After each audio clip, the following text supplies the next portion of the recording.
Well, welcome back, geometry students. This section is on measuring segments and how we label coordinates in the coordinate plane. And we're going to be comparing different lengths of different segments in geometry. So our first postulate here is called the ruler postulate.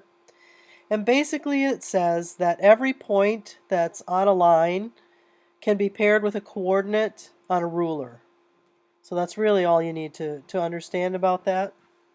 So any point that you have here, we can label it with a coordinate, which will allow us to measure some distances or lengths. I apologize, I have a cold, so my voice may sound a little different today. So again, that ruler postulate allows us to measure lengths, and the length of a segment, or the distance between 2 points on a line, is just the absolute value of their difference. So you could either take a minus b and take the absolute value, or b minus a and take the absolute value.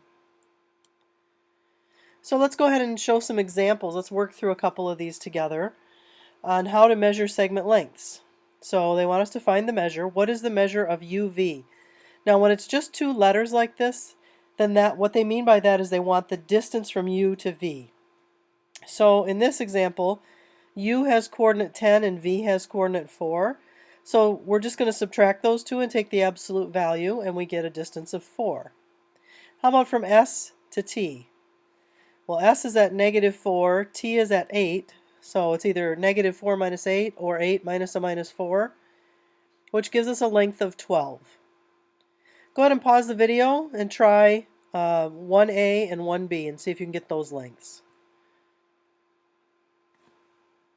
All right, hope you had a chance to try those two. The length from T to V is 6, and S to V is 18.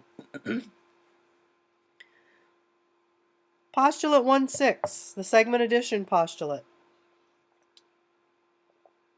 This postulate says if we have 3 points, and they're all in the same line, A, B, and C, and B is between A and C, then we know that A to B plus B to C has to equal A to C. Basically it says if you add the two segments together, you get the whole segment. So we can use that segment addition postulate to solve problems. In this example, if we know the distance from E to G is 59, we want to know the two smaller segments, EF and FG. Well, we are given some algebraic expressions for those lengths, but we don't know what x is. So first we need to find out what x is. So we're going to start with our equation, EF plus FG equals EG. And we know that EG is 59, so we can substitute that in. And then we can also substitute in our algebraic expressions for EF and FG. Now if we combine like terms, 8x plus 4x give us 12x. A -14 plus 1 is a -13. And then that equals 59. So we have 12x minus 13 equals 59. Adding 13 to both sides and dividing by 12, we get x equals 6. Well, how does that help us? Well, if we know what x is equal to, now we can plug that back in for EF and for FG and find the lengths of those segments. So let's do that. EF was given by this expression and FG was given by this expression. Plugging in x equals 6, we get EF is 34 and FG is 25. Excuse me. All right, here's one for you to try. In the diagram, the distance from J to L is 120. What are the two smaller segments, JK and KL? Pause the video, you know what to do.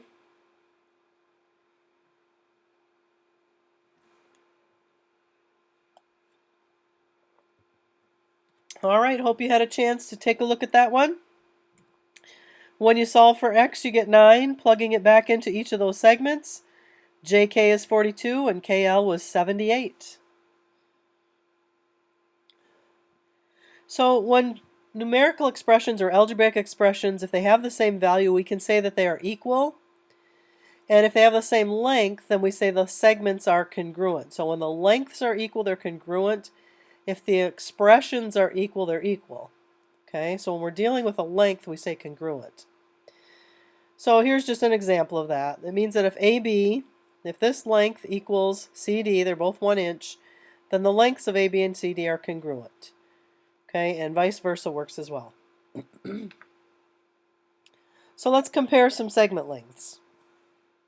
The question is, are AC and BD congruent? In order to determine that, we need to know the length of AC and the length of BD.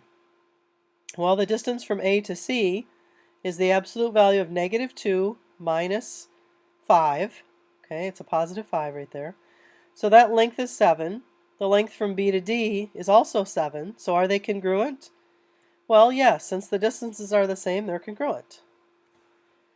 Here's one for you to try. Use the same number line. They want to know, is AB congruent to DE? AB and DE. So go ahead and work that one out. Alrighty, let's take a look. AB turns out to be 5 and DE turns out to be 4. So are they congruent? And the answer is no, they're not. They have different lengths.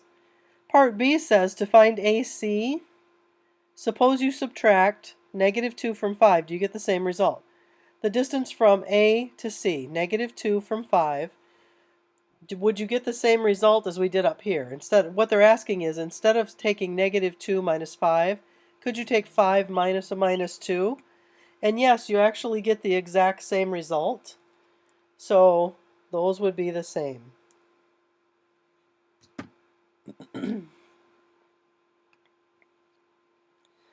All right. The midpoint. The midpoint of a segment divides the segment in 2 equal halves. So in this example, B is a midpoint of AC. So we would know that the distance from A to B was equal to the distance from B to C. So those 2 segments would be congruent. So we can say line L is a segment bisector because it intersects at the midpoint. Okay? So line L bisects segment AC. So let's use that to solve some problems. They're telling us Q is a midpoint of segment PR. We want to know the length of PQ, QR, and the whole thing, PR. So I've laid out your steps for you. We need to find X. Then we're going to use X to find PQ and QR. And then once we know PQ and QR, we can find PR. So first of all, find X. Well, we know those 2 segments are congruent. So let's set them equal to each other. And then substitute their algebraic expressions, combine like terms, and solve. So we know X is 8, so we can plug that back into PQ, and we can plug it into QR as well. PQ works out to be 41, QR works out to be 41 as well. So now we know PR is the sum of the 2, which is 84.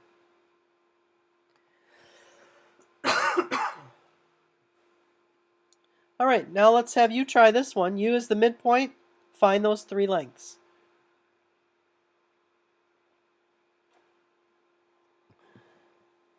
All right, this is going to be very similar to the last one, so I'll zip through this pretty quickly. So first of all, find what X is equal to, and then substitute that back in for TU and UV. TU is 35, UV is 35. And if you get these 2 aren't equal and they tell you it's a midpoint, then you know you've done something wrong. Therefore, TV is the sum of those 2, which is 70. Here is your lesson check. Be sure to have these ready to go before you come to class tomorrow, and we'll see you next time.